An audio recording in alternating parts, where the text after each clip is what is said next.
Chapter 4. So I did three and change. The street, man, the street. You hit the bricks shaky, very shaky. Like you want to see people, but you don't want to. You got it all doped out in the joint. What you gonna do the first day you out, the second. But when you come out, you like freeze up. Like you're scared, but you don't know of what. So you hang around your crib a lot, waiting for something to happen. Didn't take long. My man, Earl Bassey, good looking out. Took care of my bank and my crew, plus his own all the time I was in. Took care of my bank and my crew, plus his own all the time I was in. Gave me a good accounting with books and all too. Over 100 thou. I like to fall through my asshole. When you're in the joint, anybody holds $5 for you is a miracle. Except some of the wops. There was one boss did a long bit in the low.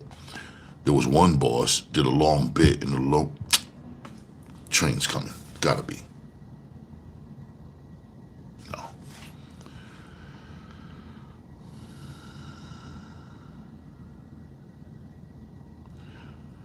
Except some of the wops. There was one boss did a long bit in the dope pinch. When he come out, his crew had made and saved for him close to $1 million in cash. So what was their reward? He's still going around checking to see if they beat him out of something. If so, shame on them. They should have iced him as soon as he come out and globbed the money. They take this mafia shit too serious. But Earl is a special kind of guy. Like they say in Spanish, servicial, which is ready to help anytime down for any action. Like if you need 10 large right away, Earl was there, no questions asked. If you needed good advice, Earl was the man. If you was out of coke or needed some whores in a hurry, Earl could always come up with something. And how many guys can you call at 5 a.m. and tell them, I'm in Baldy's after hours joint and there's 3 Detroit pimps here, I'm gonna waste, so your ass get down here. So get your ass down here. And he be there in a minute with 2 pistols, no questions asked. Earl was the best. A lot of people thought so too. While I was in the joint, Earl was up to being one of the main guys in Harlem. He was into everything, even real estate in St. Croix and St. Thomas. Mr. Bassey. Earl was good with figures and books, and he wanted me back in the numbers with him. But I never had no head for accounting and shit. I was just biding my time till I got word from Rocco. Then I was gonna invest my 100 large in the big load of junk.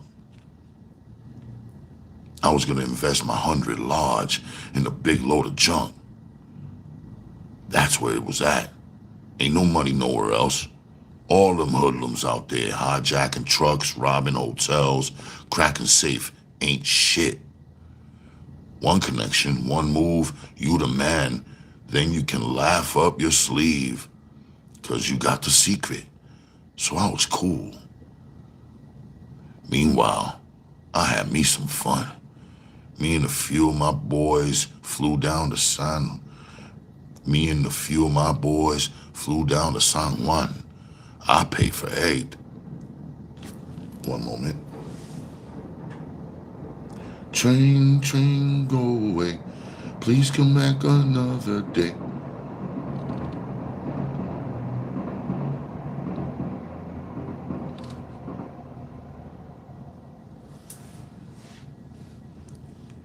Gambled and partied.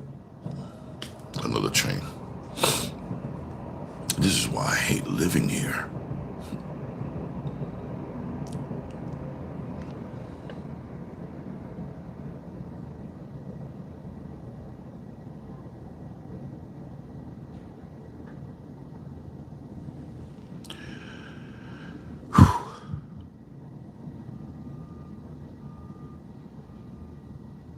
Gambled and partied a night. Had a luxury suite. Champagne breakfasts, filet mignon, $100 hookers. By this time, I was kind of a boss. I enjoyed it. About time somebody catered to me. Like, if we walked into a club, my boys would flank me. I sat down first, had at the table, first choice with the broads. And the party ain't over, and the party ain't over until I say so. Whatever the topic, I was the authority. Sometimes I'd cross them up, reverse my field, then watch the boys jerk around and get back to my new angle. Shit, I was picking up the tabs. I'm entitled. Copy to the copy. That's a me. Ha! One night we ran into Llanero. Llanero was a thug from 102nd Street in Harlem. Guerrilla people, cause he had a bad face with a rip on it. But inside, he was a faggot, and the boys would kick his ass regular. He'd go somewhere he wasn't known, like the West Side or the Bronx, and he'd be bad. He was a beater. Like, if you didn't make a bail right away, he'd be the first one. He'd be the first one on that fire escape to rob your apartment, or if you had a good card game, going, he'd find some outside kids to stick up the joint. Me, he caught with some bad candy at a party years back. Coño, Carlito, this coke is special shit from the Altiplano in Bolivia. Only the chiefs snort this shit. And an old cornet player like me liked to OD. I'd have killed the motherfucker, but he was wildly to find. Hey, Jonathan RP, I am from New York City. Salute to you, Jonathan RP. 1 kg.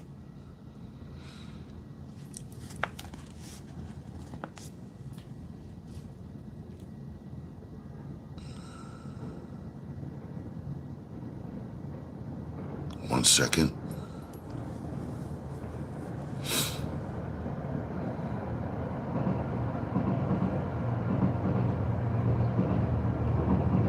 I will not say that. No, sir. Not on my channel, it don't. No.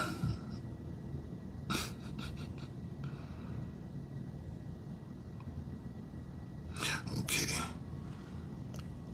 Then he went uptown to Black Harlem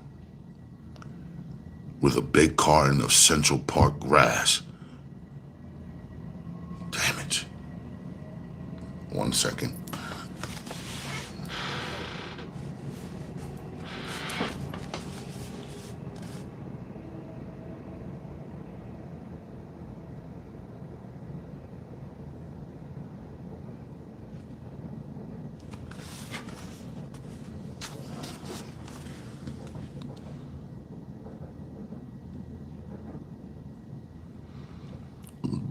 Then he went uptown to Black Harlem with a big carton of Central Park grass, which he got off as Panama pot, which he had sprinkled on the top. Them niggas tracked him all over the city, but when they caught up with him, he talked them out of it, talking on his knees in a garbage dump in the Bronx with 2 pistols in his face. Llanero was tricky. We was gonna have fun with Llanero. My man Lalin said,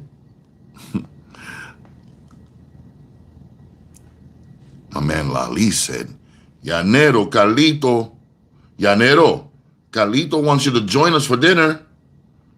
I can't, Lalin. I got an appointment.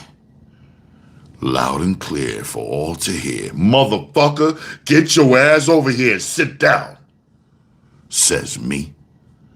This was a plush restaurant in Old San Juan where the maitre d' cooks right alongside you. But I didn't give a shit. Sit right here at the end of the table. Sit right here at the head of the table, Llanero. You look terrific. Who you with here? I'm with Santito. I'm with Santito Gil, Carlito. Been here 2 years clean, no problems. I heard you was doing great, Carlito. Everybody in the barrio always say, Carlito going all the way. He's, what you mean, motherfucker? Talk behind my back? You some kind of stool pigeon? Who told you could talk about me? You got it wrong, Carlito. No, you pussy. You got it wrong. I got a napkin under this table. And under that napkin, there's a piece that says, I'm gonna blow your stomach out your back. Old Scarface Llanero turned green inside his tan. But you look terrific,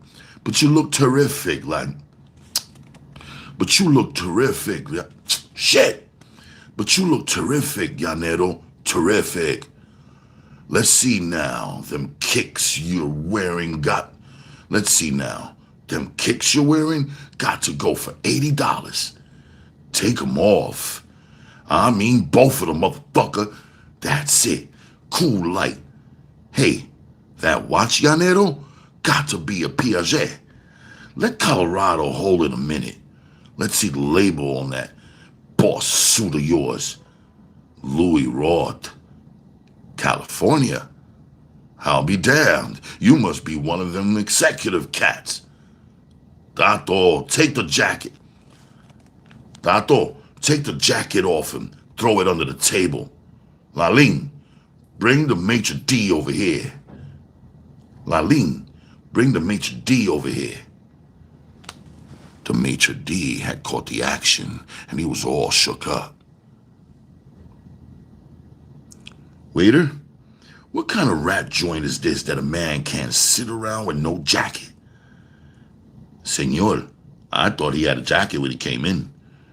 Get his ass the fuck away from my table.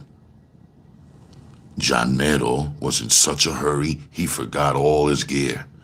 We slapped skin all around on the running of our little murder game. Early that morning, the Rican police hit our suite. No warrant, no nothing. Llanero to Santito to the Bulls. They pulled that shit over there. They gave us 24 hours. We left standby that afternoon. I don't ever want to be buried outside of home base. That's a world of trouble. Back to the Apple. The junkies were coming out of the woodwork by now. You'd see them on rooftops, fire escapes, and alleys, hauling TV sets, toasters, radios, clothes, you name it. They were selling. Grab your coat off a wall, your hat off your head. The junkies were scavenging. Get off of one high, got to get moving to the next one. Busy stealing, scheming, conning. A junkie is a busy cat, always walking fast.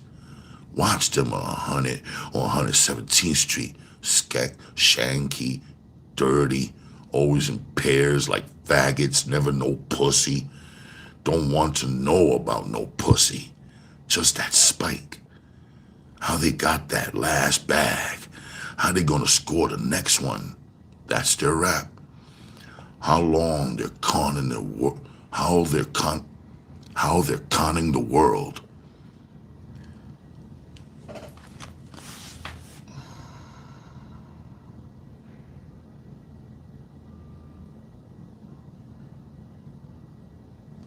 Dig, Jack, I told Moms, you got to give me them $5 you got stashed. She say no good. I jumped right out of the fire escape on the edge. I'll kill myself. I don't deserve to live. I'm making you suffer, Mom. She give me the bread. Now Wednesday, when she cashes her check, wait under the stairs. I'll play chickie on the stoop, dig, but don't hurt her. There's got to be winners. And there's got to be losers. They're the losers. That's all. So when one of these chumps ODs, everybody's saying, what a pity. Such a young man. That's what the motherfucker wants. He wants that last high, going right up the roof of his head and keep going. So what in the hell is all the fuss about? They're scumbags. Get the money. About this time, Rocco Fabrizi sent for me. Jilly's class joint. Best piano in town. I just had Colorado with me. Only room at the bar, sir. It's okay, Mike. He's with my party. There was 5,000 years in the joint. Spitters. 1 second.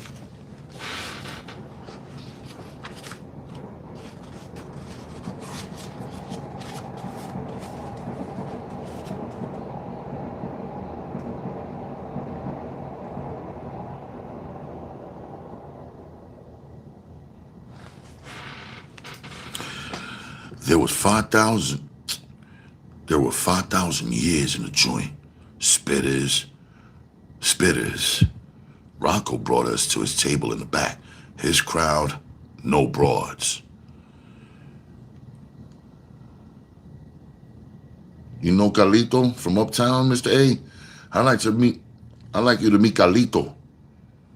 Peter Amadeo, Rocco's boss. He's been around since they repealed Prohibition. He's got 3 speeds. Gun, knife, and the rope. Any beef or hassle come up, kill right away. Then we discuss it later.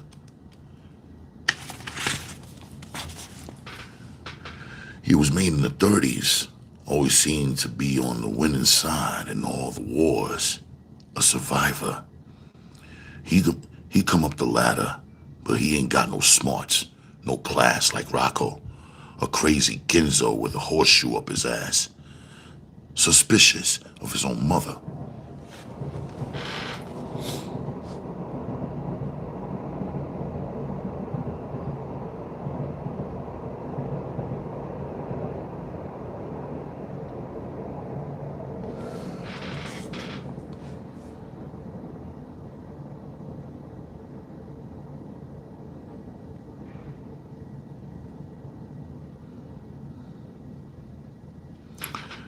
Suspicious of his own mother. What, are you crazy, Rocco? I gotta meet people? I know too many people already. Get them a table someplace else. Real gentleman, Mr. A. I got hot, but I didn't want to make more trouble for Rocco, so I let it slide. Kitty motherfucker.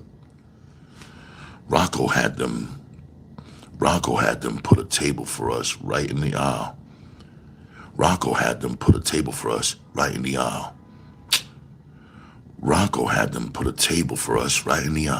Bucket of champagne. He could see I was hot.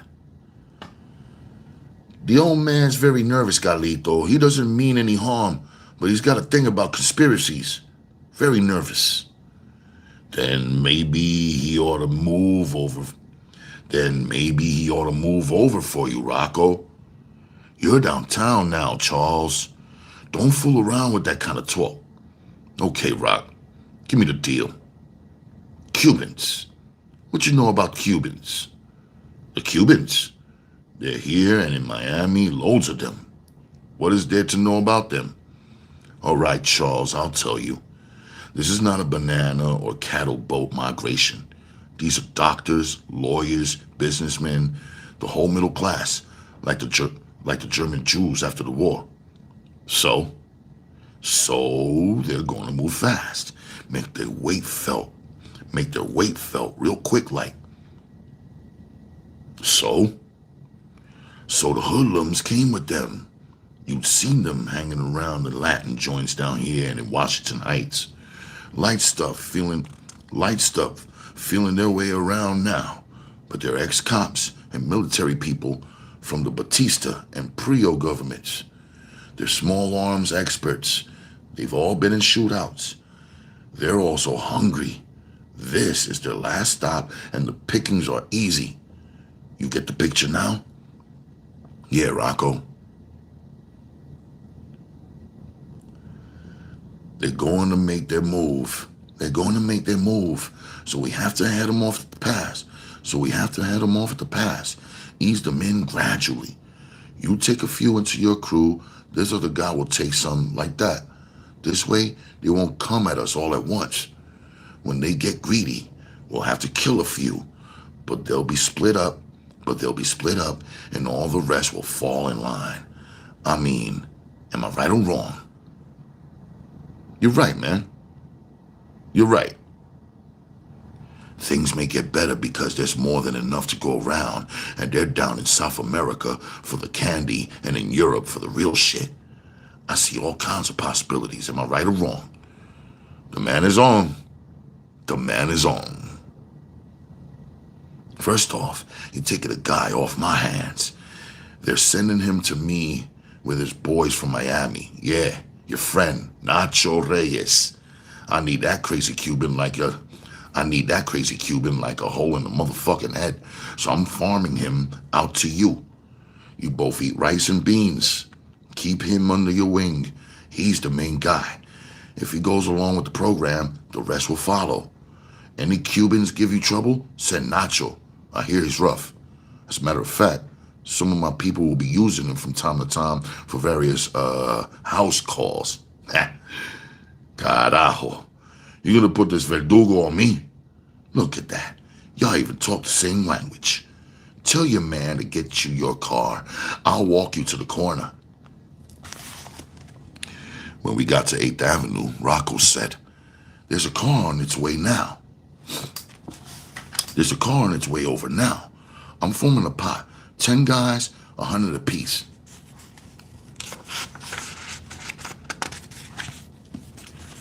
You running the deal? You running the deal? Who else? I'm in. Take this $50 bill, Vinny. You remember Vinny? Take this $50 bill. Vinny. You remember Vinny. You'll have the other half on him. He'll be at your place Tuesday. Have 50 ready for him. Front money. Have the rest ready for Friday. COD. I'm guaranteeing this shit. Rocco, you know what this means to me? I'll never let you down.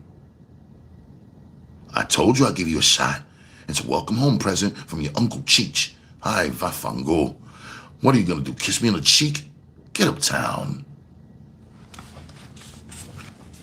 Oh, if I only could ignore these elements, Kalina.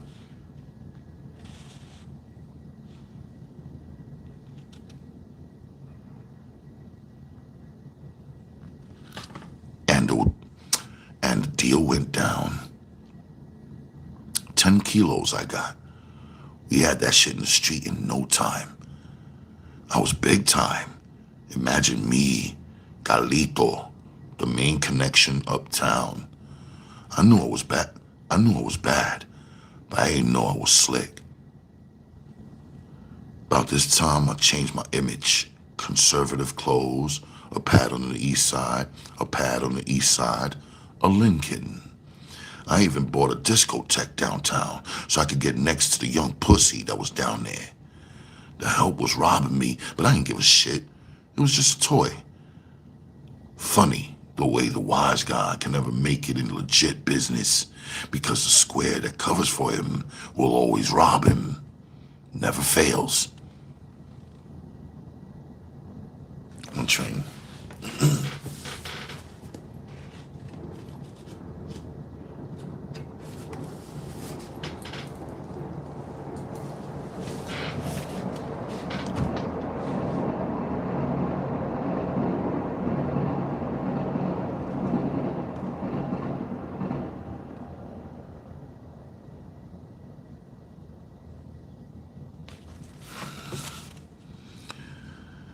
I guess it's like getting even.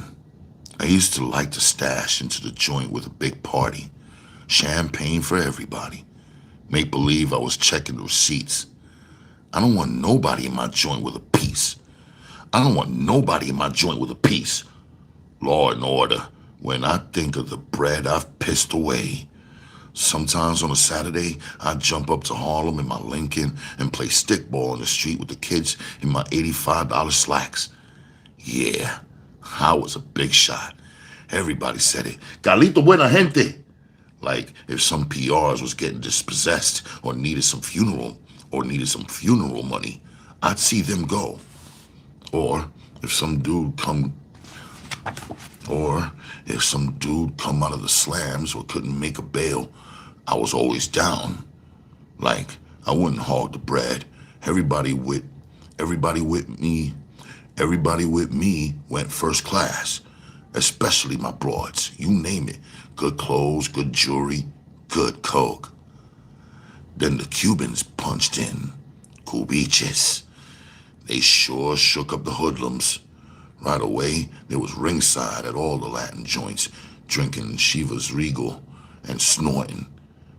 They call coke perico, parakeet, because it makes you talk all night. So they be in the after hours joint until 10 or 11 a.m. Everybody had a pistol, so it was Wild West stuff. A pistola they call a fuca. A pistola they call a fuca. So when you mix perico and fucas, you know you got trouble. People were getting killed. Ask the bulls from the 2-8, the 3-0, and the 3-4. They thought a hurricane had hit Manhattan. The hoodlums were all shook up. Everybody was packing. Mostly the Cubans would fight amongst themselves, but it was only a question of time. Mostly the Cubans would fight amongst themselves, but it was only a question of time. Nacho Reyes. First night in New York, we hit about 10 joints. Liborio, Iberia, La Barraca, like that. He had a group together in Miami, all hitters, all veterans of the Batista Wars, all hungry.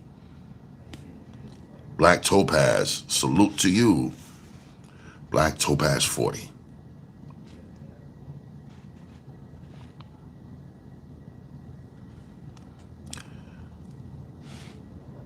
Train.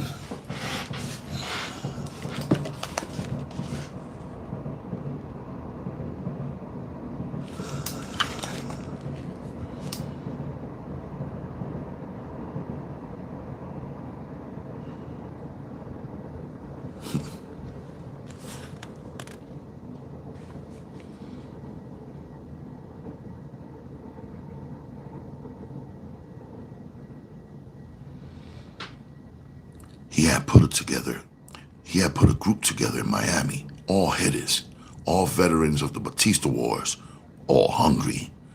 The Ricans quite naturally had to be the hosts. Nacho's tongue was always thick from perico, which he snorted day and night.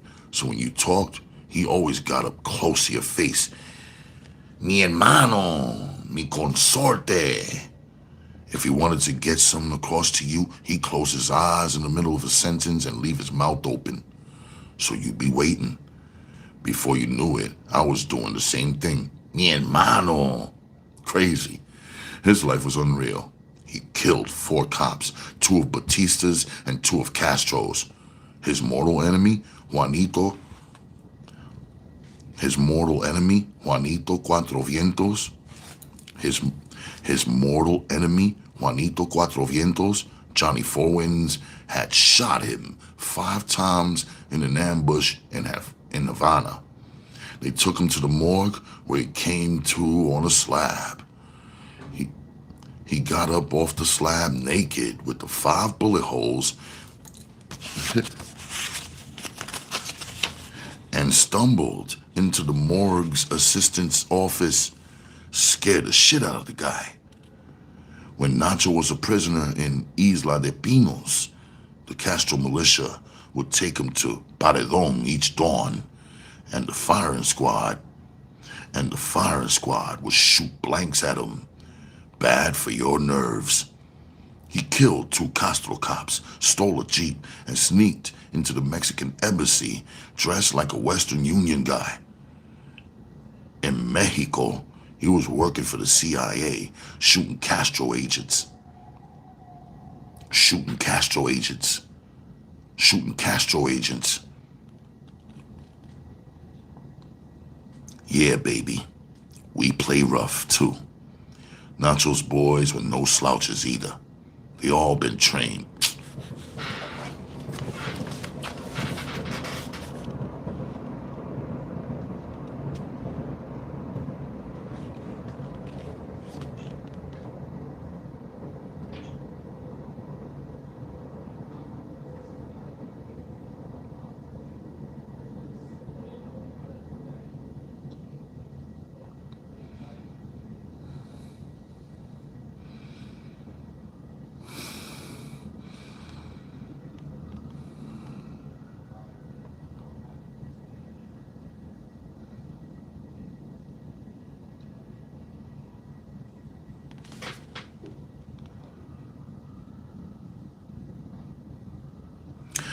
Nacho's boys were no slouch.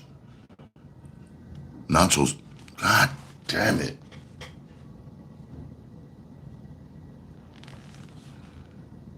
Nacho's boys was no slouches either.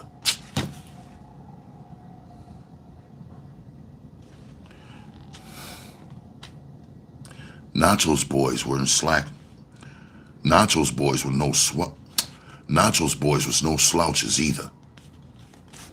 Nacho's boys was no slouches either. They all been trained. Damn it! They all been trained with the Rangers in the U.S. Army in Florida and Guatemala. Had jumped off at the Bay of Pigs and the Belgian Congo. Nacho himself was not a hustler. Nacho himself was not a hustler. He didn't racketeer.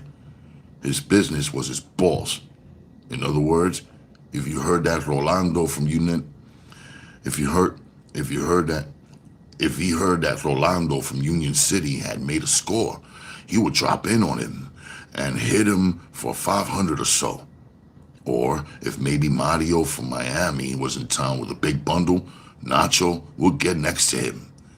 No guerrilla or stick-up shit, more like, mi hermano, I'm short on funds to continue my fight against Castro and communism. I know you want to give me a share.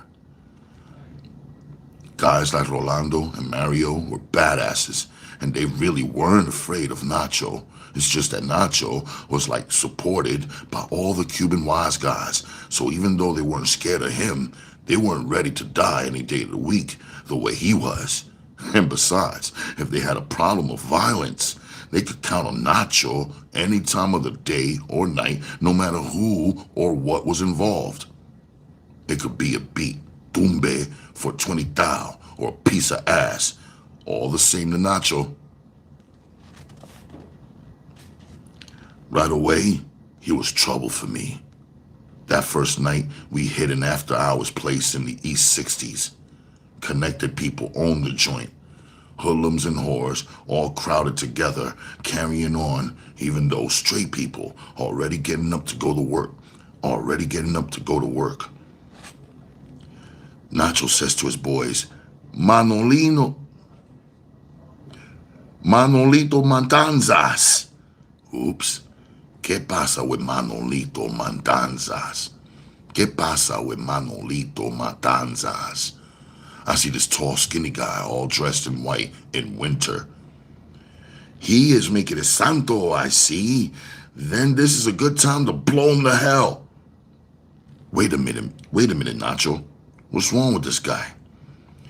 He is a hijo de puta from Matanzas, who was one of the jailers at Isla de Pinos. I told him that whenever I saw him, he would be mine. Tonight, I keep my promise. Nacho, the people here are friends of mine, Italianos. We gotta show respect. Fuck the Italianos. Manolito's time has come, but we will give him a fair chance. Camagüey, give me your pistol. Take the bullets out of the clip. Camagüey took the bullets out of the clip, then slid the empty magazine back into the automatic and handed the gun to Nacho. Nacho yelled from the bar to Manolito's table, "Manolito! Manolito Matanzas! You are a maricón and an hijo de pu-" Damn, bro. You get to the good parts, the fucking train wanna come.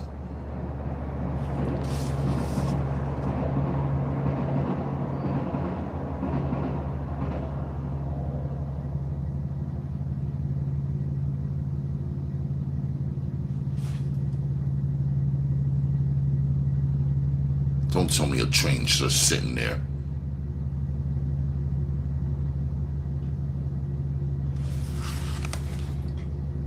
Oh, God. That's exactly what's happening. Oh, I can't stand this area, yo. Please go. My goodness.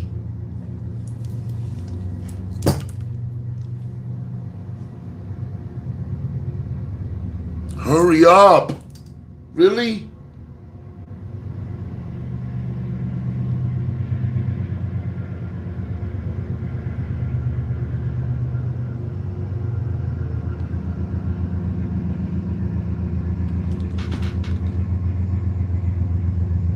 Really?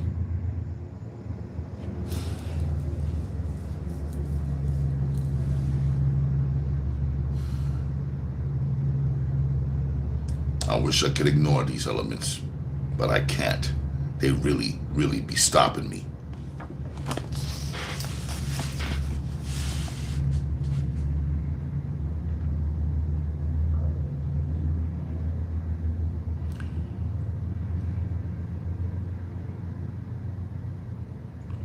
Manolito, Manolito Matanzas. You are a maricón and an hijo de puta. Echa pa'lante si eres hombre.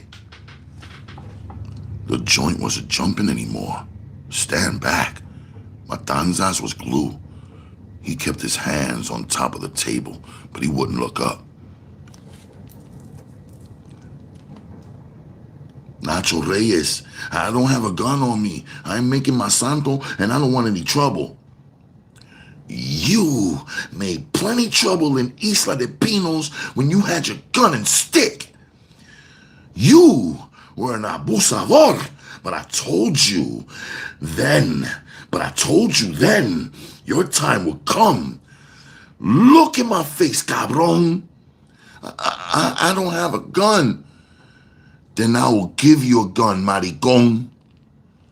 And Nacho pulled out Camagüey's automatic and placed it out on Matanzas' table, all the time holding his own revolver. All the time holding his own revolver in his right hand. Agarra, Manolito! Agarra! No, Nacho, I will not fight you with this gun. Give me the one in your hand. Coño.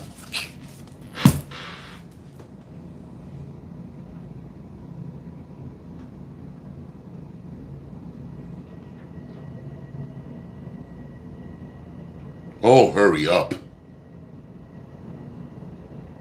Why they gotta be 12,000 trains running when I'm trying to read?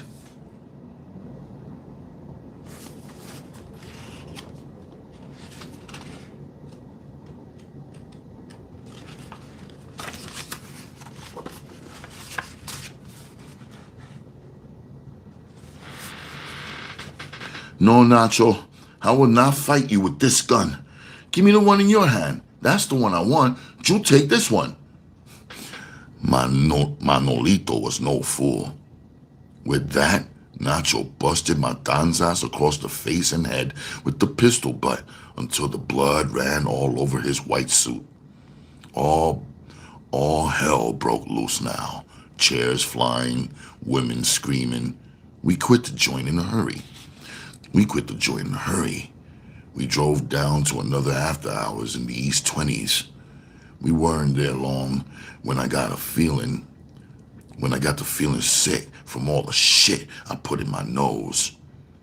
Out of training, I guess. Nacho walked me outside to the street. Nacho walked me outside to the street. All of a sudden, I see Manolito, Matanzas. All of a sudden, I see Manolito, Matanzas running behind the parked cars across the street. He's got a carbine with a banana clip. He's got a carbine with a banana clip. Duck, Nacho! Pow, pow, pow. We're running, but the carbine is plowing up the asphalt all around us. Nacho hits the ground, spins around, and empties his piece at Matanzas. By this time, Nacho's boys were down and shooting. Matanzas is down. Matanzas is down. Look what you done to me! Last words. Later for Matanzas.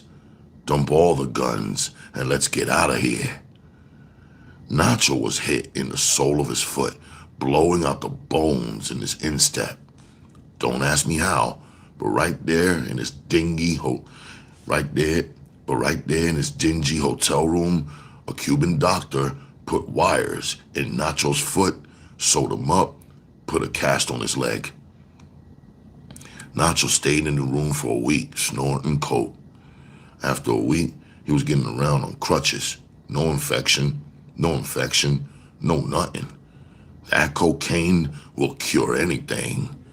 Anybody else, they would have had to cut off the leg at the thigh. Some bitch is indestructible. There was a round table about the brawl inside the East 60s spot, but Rocco straightened it out. The Cubans were all santeros. They believe in the saints, St. Lazarus, St. Barbara, like that. I've been to Cuban homes. Well, they'll have a special room for the saint. A plaster saint, maybe 5 feet tall, with a golden sword, with real jewels in it, and a velvet cape, and a golden crown. Then they put food around the saint. They're all sold on this stuff. Can't tell them different. Then they got all kinds of hexes and voodoo, with big money being paid to the santera or santero. Like if a Cuban wants something real bad, he promises to do his santo if he gets it. Like if a Cuban...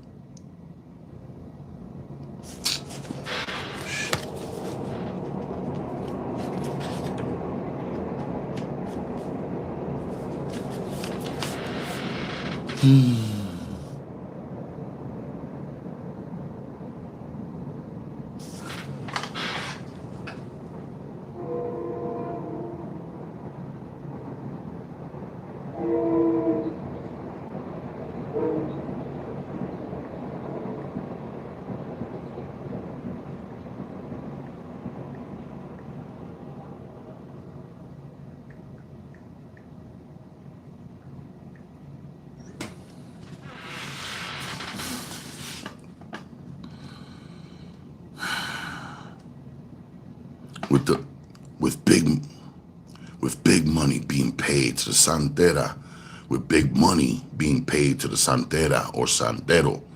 Like if a Cuban wants something real bad, he promises to do his santo if he gets it. His santo might be giving up several $1,000, shaving his head bald, dressing only in white. The Ricans got their hocus pocus too.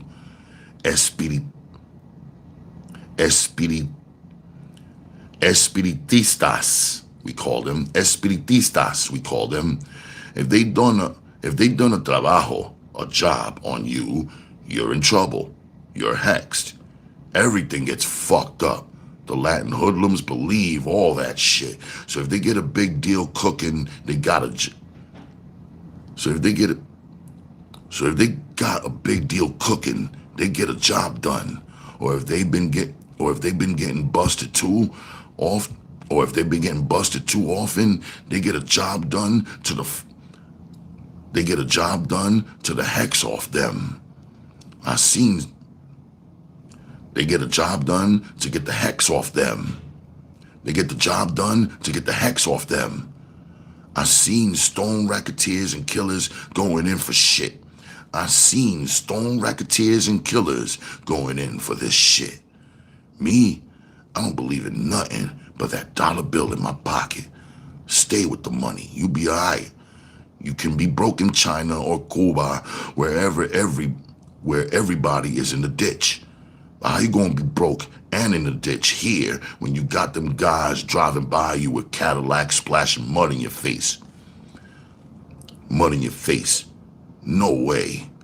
Throw it all up in the air and see who comes up with what. I'll take my chances. The Cubans were roaming around, looking for a soft spot. The cops were expecting an all-out war, but it never came off.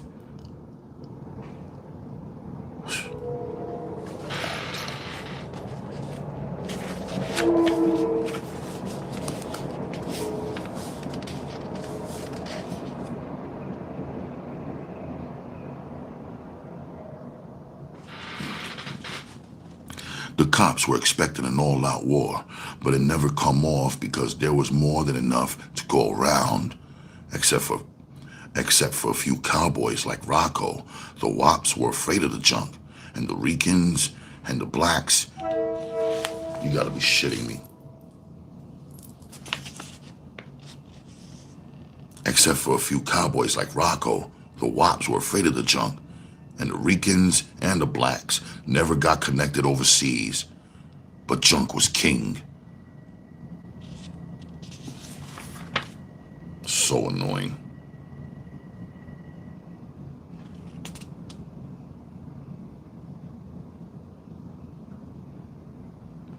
So the Cubans filled the gap with no money, no connections, no language. They set up on the East Coast, West Coast, Europe, South America. Unbelievable. They got heavy in no time.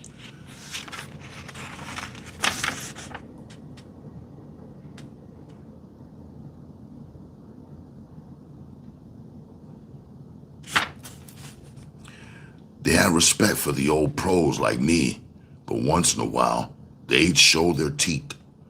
Like, there was this guy, Rivas Barcelo. He'd been a big shot in Cuba, Minister of Transportation under Prio. He sold the whole transportation stock in Havana and pocketed the money. Then when Batista came in, he was a boss in the secret police under Ventura. He'd walk into a precinct where they had some Castro suspects. How come these men are still alive? They wouldn't stay alive long. Stone killer, but he always wore dark suits with vests and a Homburg hat. With his gray hair, he looked like a judge. I liked to rap with him. He always spoke with a Castilian accent, even if there was raunchy whores, he'd be bowling and pulling out chairs. Señorita this and señorita that. He wore shades day and night, but it didn't do any good. You could still see his eyes. You knew he would never hesitate. He brought his boys out of Cuba with him on one of the last boats to get out.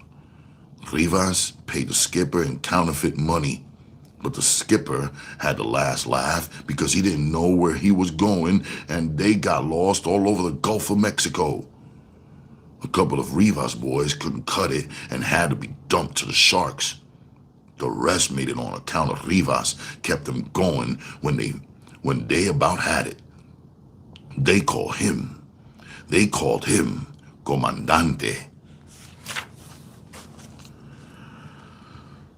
Rivas had some tough boys, but one in particular, Roberto Palacios, was a very nasty kid, psycho-like. Palacios was around 21 years old, but had been shooting people in Havana, Miami, and New York. He'd come into the joints and walk from one end of the bar to the other to from one end of the bar to the other, bad-eyeing everybody. Then he'd go outside and come back to find out if someone was saying something about him. He kept all the thugs on edge because you knew somebody had to kill him, and you wondered if you were going to be the lucky guy to lock with him. Rivas used to say he was a buen muchacho from a wealthy family who had lost everything. Then Rivas decided to aim the kid at us. One night I was at a joint near Amsterdam Avenue with my group, and Rivas and his bravos had a table nearby. All of a sudden, Palacios says to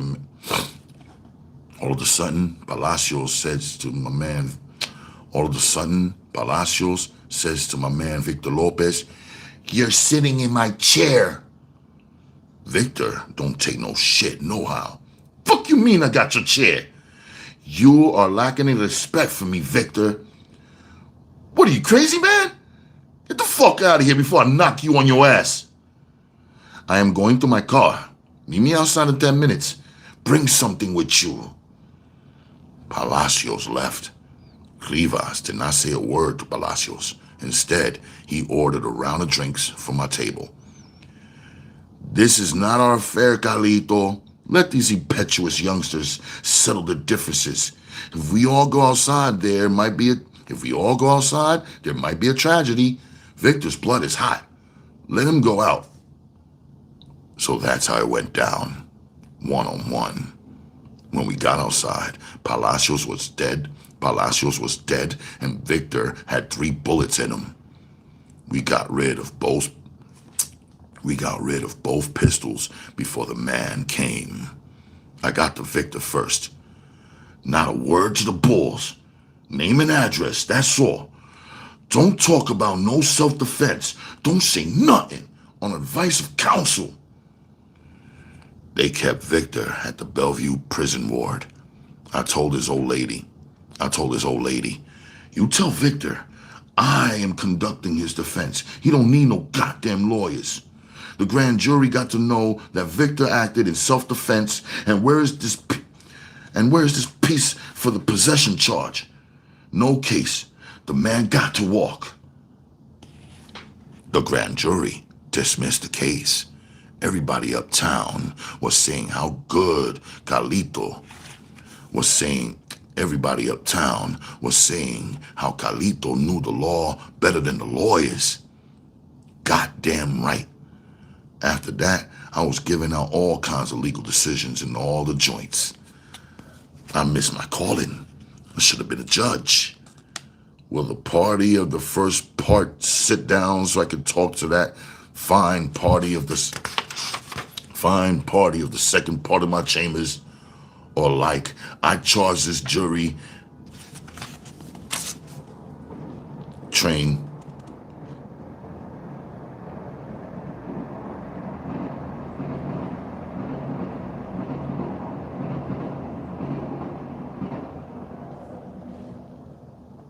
Or like I charge this jury, like I charge this jury that cop is a lying son of a bitch, and you better come in with a verdict of acquittal, cause I'm going to dismiss the case anyhow.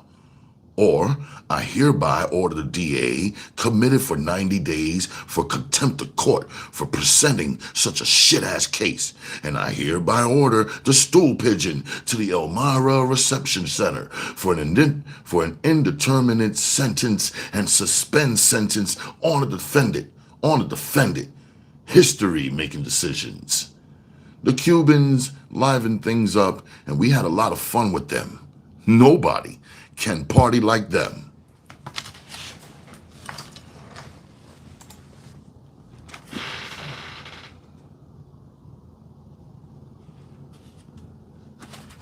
Give me a second here. I need to blow some air in my face. Pause.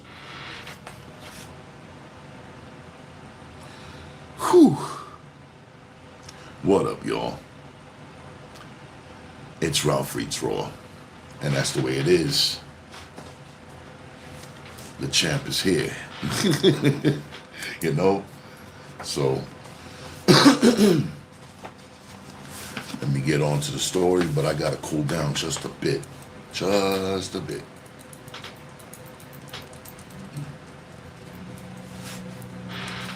Don't forget to lock in. And also big shout to the Super Trife Low Life. You know what I mean? That's another channel y'all need to check out. And all that. 2 L's to my guys. The champ is always here, says Kalina. Thank you, Kalina. And big shout to the Lady Rain 808. I'll wait for that siren to finish.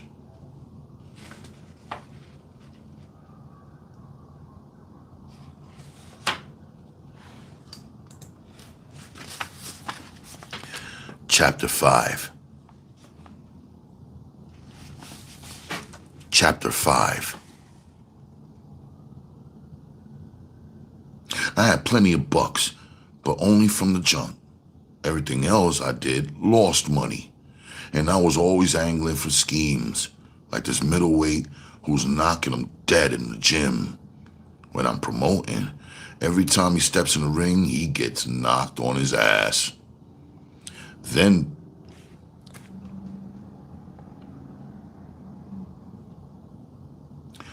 there was this chanteuse who's gonna be another Olga Guyo. Cost me a bundle. Had to get her an apartment and everything. She couldn't sing worth a damn. We'd spring her on the Cubans in Union City and Hoboken with a big promotion. No dice. Seemed like dealing is all I'm good at. So be it. Earl Bassey was married by now, and he'd tell me, you got to get yourself a good old, you got to get yourself a good old lady and settle down. Look at me. I got me a home on the island, a wife and a kid. Come Sunday, I lay up like a respectable citizen. I'm putting it all together. And in a little while, my little brother, Reginald, is going to have the whole thing, and I'm retiring to St. Croix. I got me the bread. What for? What for I'm going to wait till the man puts me back in striped pajamas? No good. You know I ain't never jived you, Carlos. I'm telling you in front, the party's over. I'm telling you in front, the party's over. The man be cooking up the conspiracies again, but the sentences are gonna be a motherfucker. I ain't jiving you. I got this from some big people. Get your ass out now, bro, because in a little while, it gonna belong to the government. That's the sermon for today.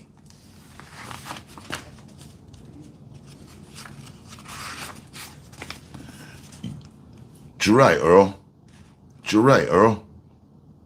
You're right, Earl. I've been thinking the same thing.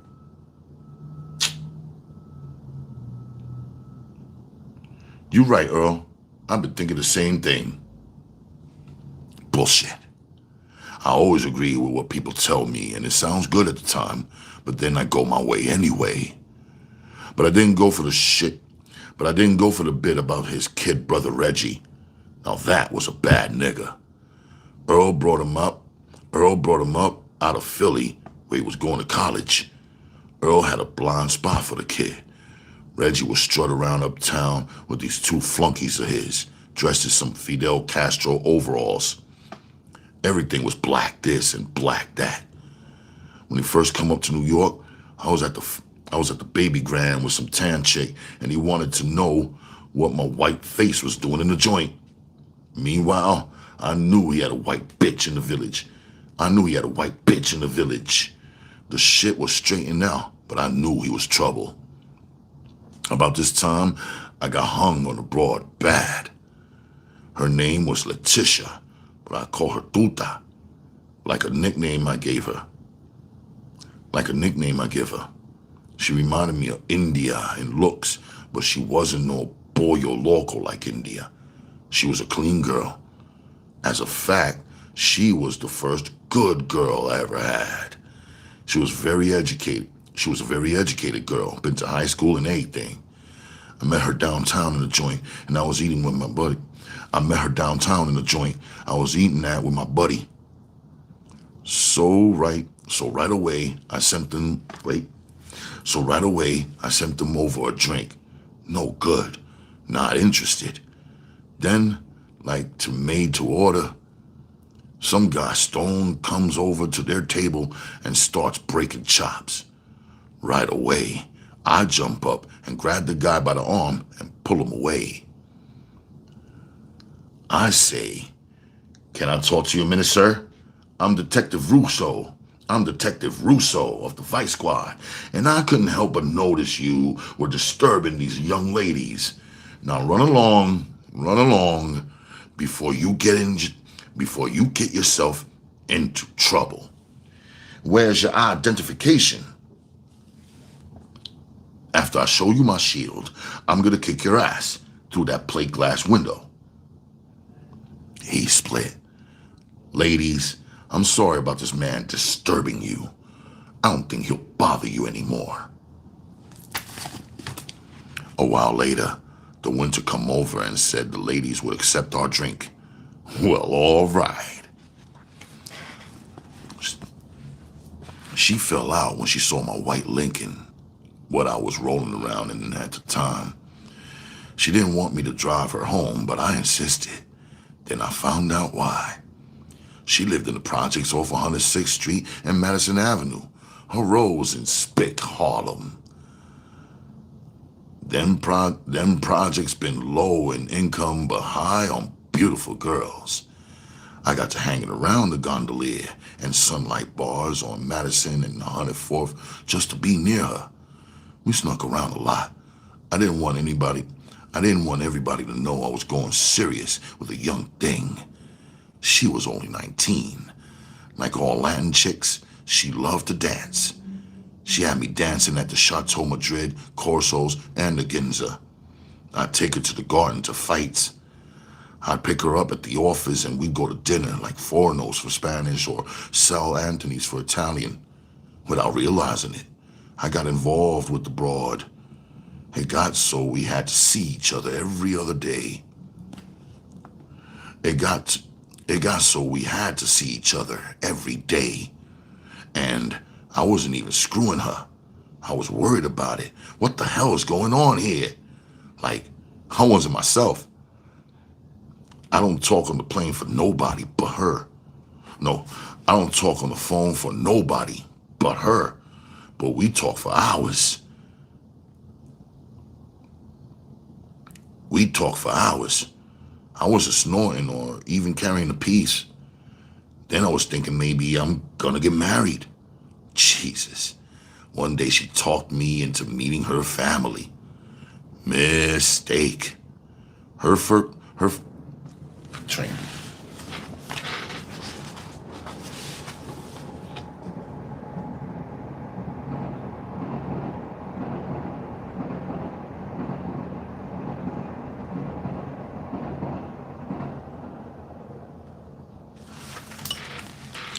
Her folks were right.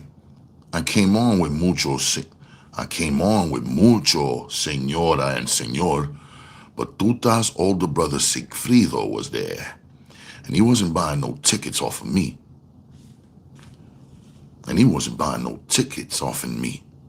He looked at me like I was the devil himself. He had a grocery down the block, and he knew my story from A to Z.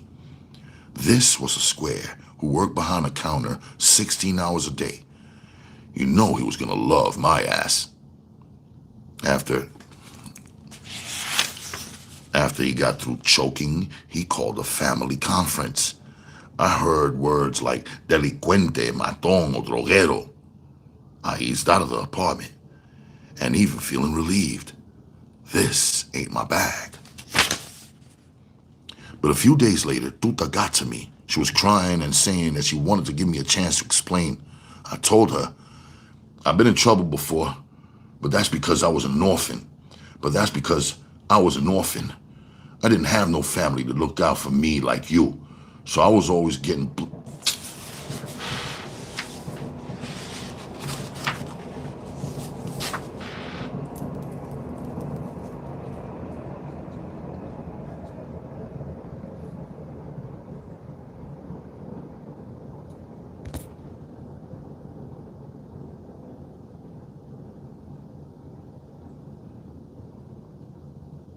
I didn't have no family to look out for me like you. So I was always getting blamed for everything because I had no one to stick up for me. On account of my record, I can't get a decent job. God knows I tried everything. So I turned to gambling and made a few dollars, which I have invested in a bar. I lied to you when I told you I was in real estate because I knew you put me down for my past record. That's where it's at, Tuta. I've leveled with you. Now you can believe in me or believe the goddamn lies and rumors those jealous Puerto Ricans are gonna tell you. It was one of my best speeches. It was one of my best speeches I ever gave abroad, and she dug it. Meanwhile, she was eating sirloin steaks and drinking champagne and sitting ringside. That helped. She came my way. Now we really had to sneak around. Came a long weekend, and Tuta told her family she was going with her friends. Came a long weekend, and Tuta told the family she was going with her girlfriends to the Spanish villas around Newburgh. We flew to Miami. Que fiesta! What a party! Laguyo, Manzanero.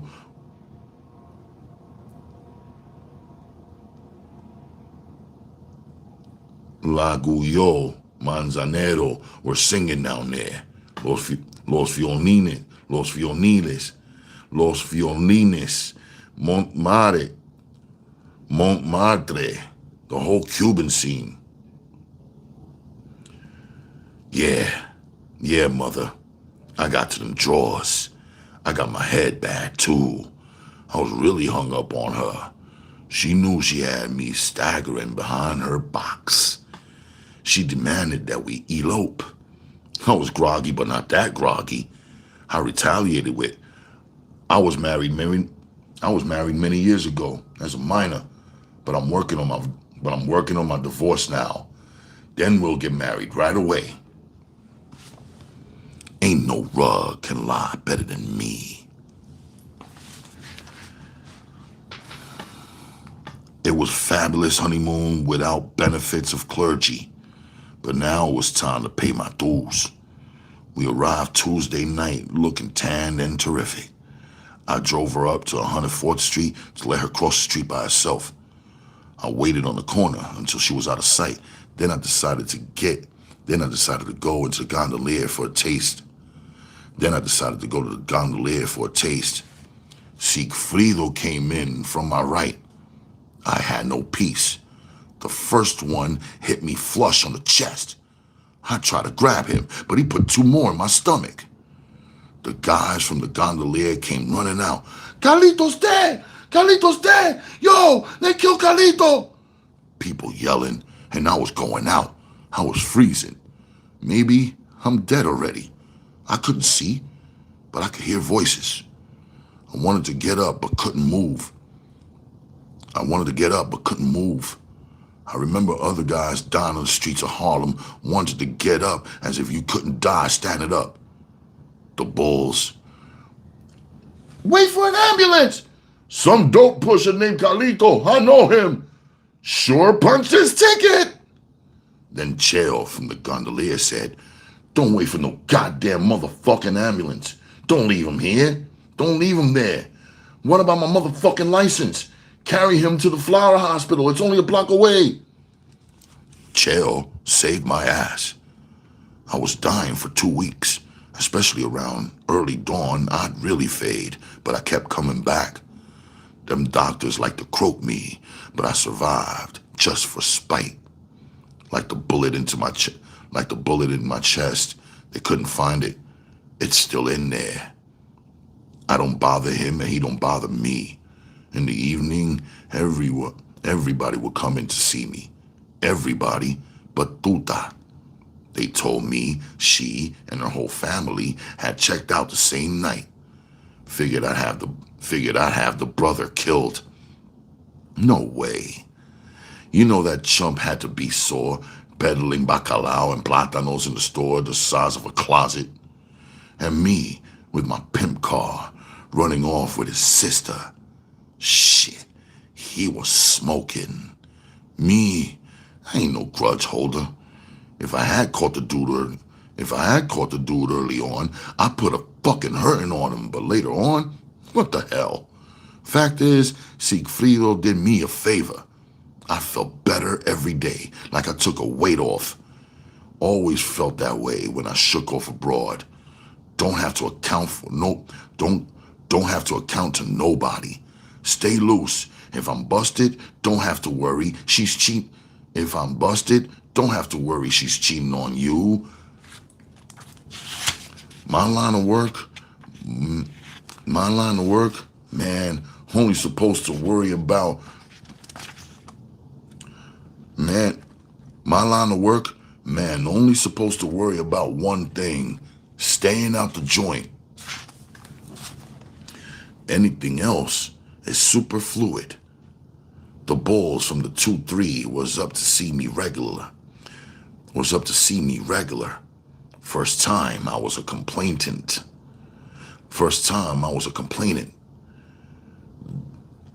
There were 3 muggers, officer. Mean too. Didn't give me a chance to hand over my money. A man cannot walk in the streets because Lindsay had tied your hands.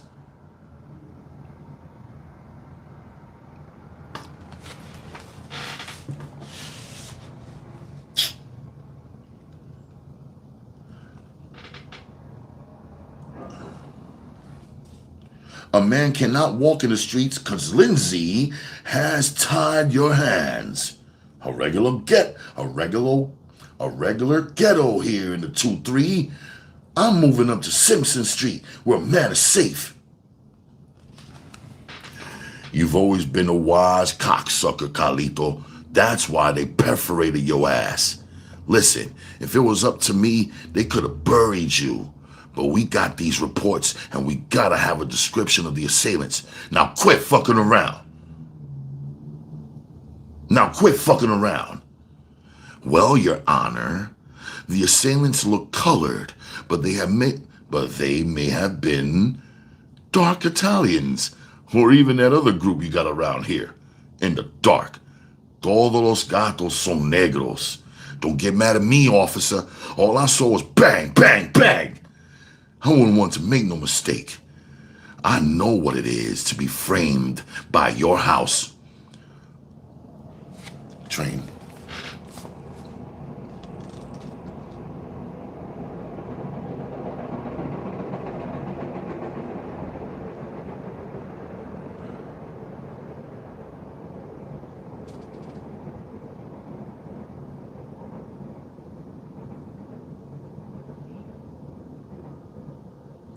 All you wise, don't mess with Hoppy Press. I'm a sick man. Man, would I break their hole. Last time I heard, Tuta got married down in PR. I dug her, I can't deny it, but my way is still best. Loose. But un clavo saca otro, and pretty soon I was cruising around with this bandit from Brooklyn. Ooh-wee, you devil. I got back into the groove real quick, like. They was robbing me in my disco joint, but I was getting plenty of pussy out of there. The horse was riding high.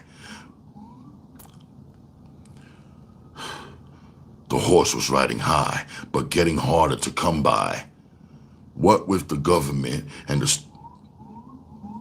Shut up!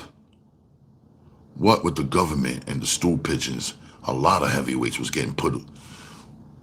What with the government and the stool pigeon? God, Lord. Can't it ever be quiet? Damn.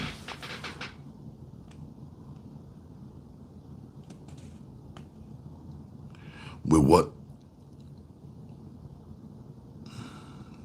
What with the government and the stool pigeons? A lot of heavyweights was getting put away.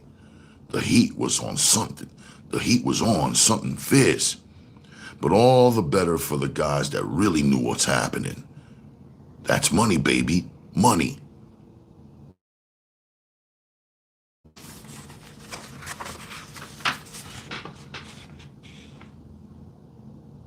That's money, baby. Money. Be a fool to walk away from that. Myself, I'm down for the action anytime, but I don't want to hear this whole bullshit about the little kids in the schoolyard. The only ones dealing with the little kids in this little... The only ones dealing with the little kids is the little kids themselves. And if people want to get high, that's their lookout. Shit, if they ain't on junk, they'll be on wine or some other shit. They can't cope. Shame on them. I'm short-timing in this world, and any way I get by is okay with me. I only know one way. My way. Like the song Frank will tell you. About that time, Rocco had a baptismal affair for his new baby boy at his house out on the North Shore. Me and Earl drove over to pay our respects. Reggie came too. Seemed like Rocco told Earl to bring his kid brother, Reggie, along. With Early pulling out, I guess Rocco wants to make sure Reggie can step in without no hitch. It was an afternoon affair on Rocco's big lawn, catered, very nice. On Rocco's big lawn, catered, very nice. There were some heavy people there, including Rocco's uncle, Dominic Kokoza. Damn.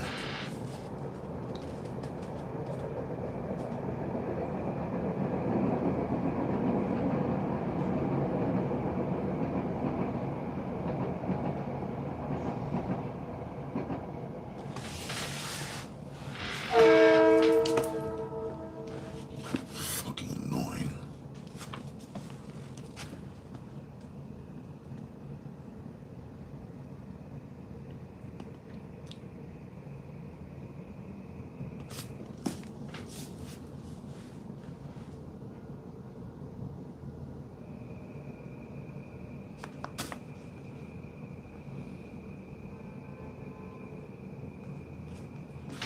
I gotta chill. I gotta wait till this passes by. Damn it.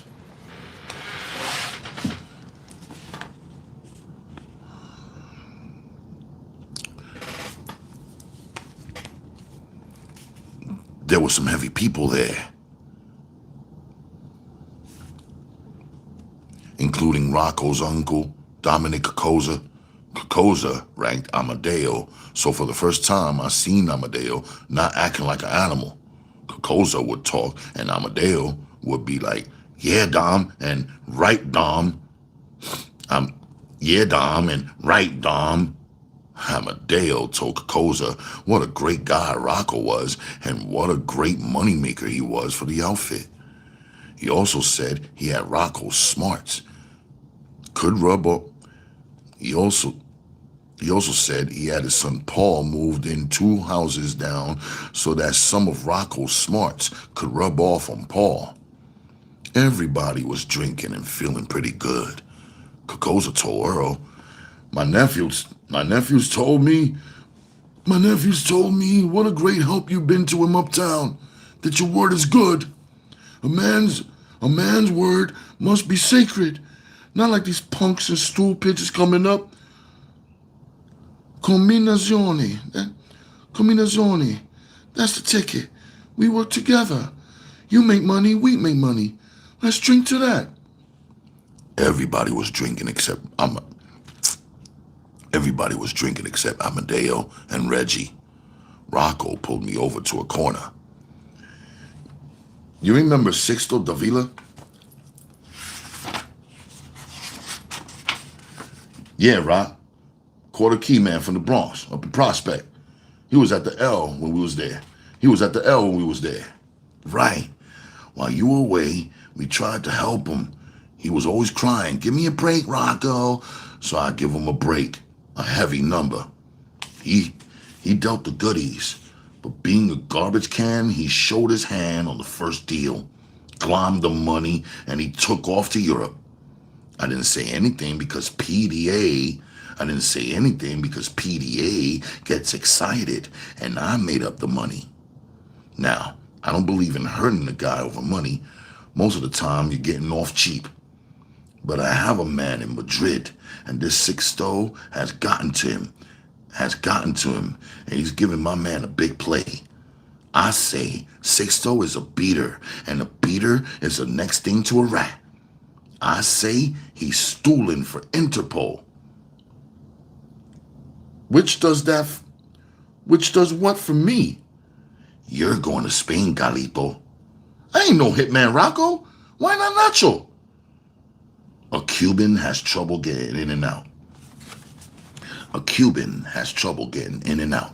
And besides, this is not a cowboy job. You get next to him, get his guard down, the hit will come from somewhere else. This is important, Charles.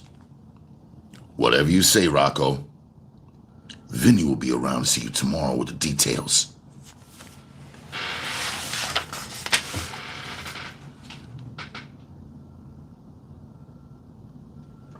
Almost didn't make that trip.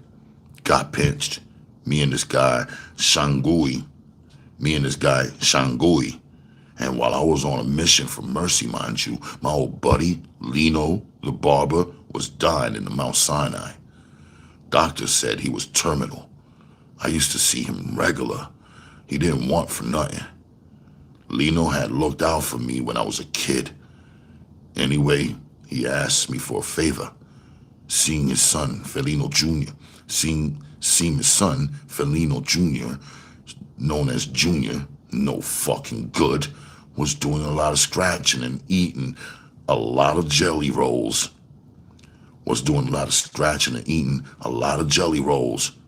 Lino was suspecting he was on junk. Now, I followed the golden rule about minding my own business.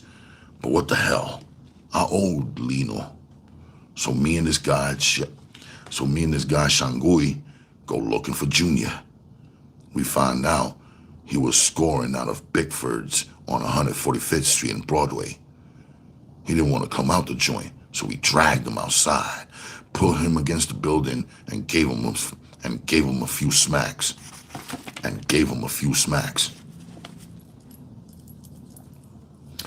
Bambi, what's good? Nice to see the face behind the magic. Keep going, says Arisemia. And Bambi, what's up? Sup? Peace. Thanks for coming through. Now then, let's continue.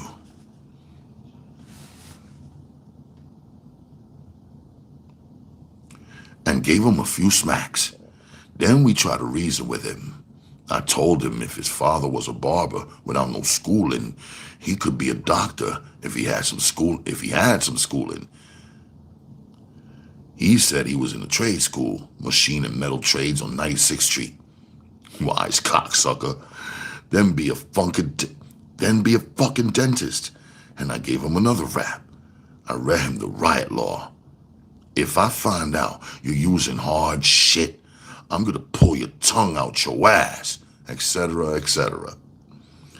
About this time, 4 detectives came out of an unmarked car with the cannons out. Puñeta. Me and Shangui got tossed up against the wall. They chased Junior.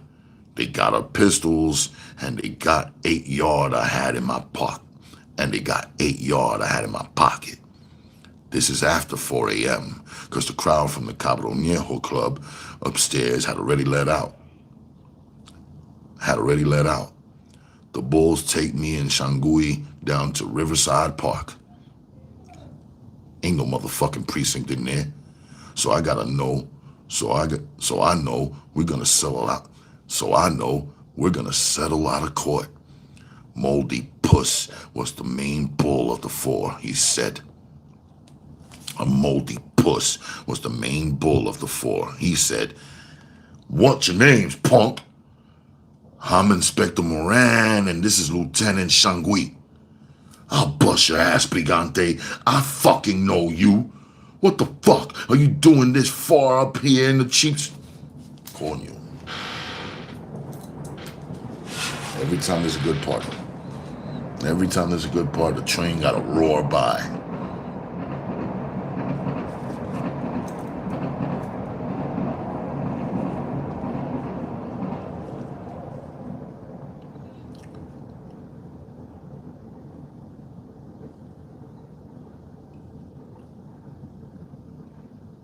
What the fuck are you doing this far up in a cheap shakedown? We were just trying to straighten the kid out for his father. Oh, I see. Juvenile aid work, huh? Your ass. We got you for assault and possession of loaded guns. How do you like them onions? The kid won't sign no complaint. And this was an illegal search. We weren't committing no crime. Bus won't stick. You fucking hump. We went to question you. You stumbled, fell against me. I felt the budge on your hip. I felt the bulge on your hip. Gotcha. Right, guys? I know when I'm in an over the weight match. Officer, that 800 ain't mine. Suppose we split it down the middle. That'll give you guys 100 apiece, right? Everybody wins. Wrong. You're a cheap cocksucker, Brigante. You're lucky you're dealing with me. Beat it. They kept the guns, too. Mother hoppers. I got back to Lino the next day and told him what he wanted to hear.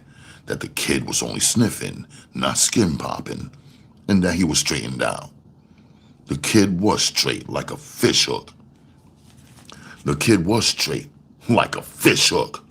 Can't do nothing with a tecato. Lalene's kid brother, Narciso, $40 a hate, $40 a day habit. Jabbed himself in the cock and in the neck. Jabbed himself in the neck and in his cock. Once, Lalene knocked his teeth out. Didn't do no good.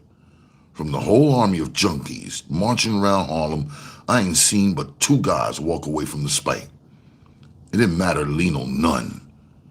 Them doctors finally terminalized him. Adiós, buena gente. Descansa en paz. Descansa en paz. I would have gone for the funeral, but he had insurance. I put some bread on Lino's window. I put some bread on Lino's window. I put some bread on Lino's window. Coño. I put some bread on Lino's widow, Doña Mercedes. It didn't take long. It didn't take Junior long to put Doña Mercedes in the bar. It didn't take Junior long to put Doña Mercedes in the box. It didn't take long to put Doña Mercedes in the box next to Lino. I cried at that funeral. She was a lady. Don't look at me.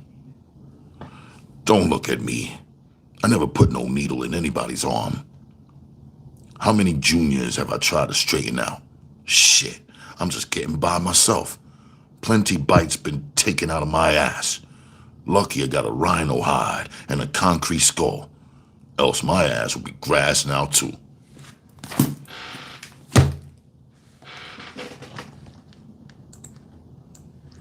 All right.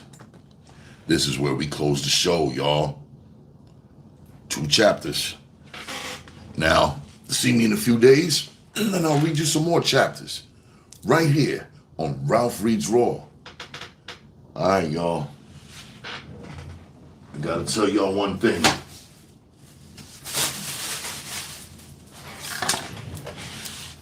One thing only. Okay? Stay tuned to the United Ronin Networks. All right? Be very kind, right? And do that for me, will ya? Cool. I appreciate y'all. Tell a friend to tune in. And also check out my Bounce podcast on Spotify or wherever you listen to your favorite podcasts. And once again, thank you for joining me on the United Ronin Networks. All right, y'all. I'll see y'all next time. Stay safe and stay sexy. It becomes you. Peace.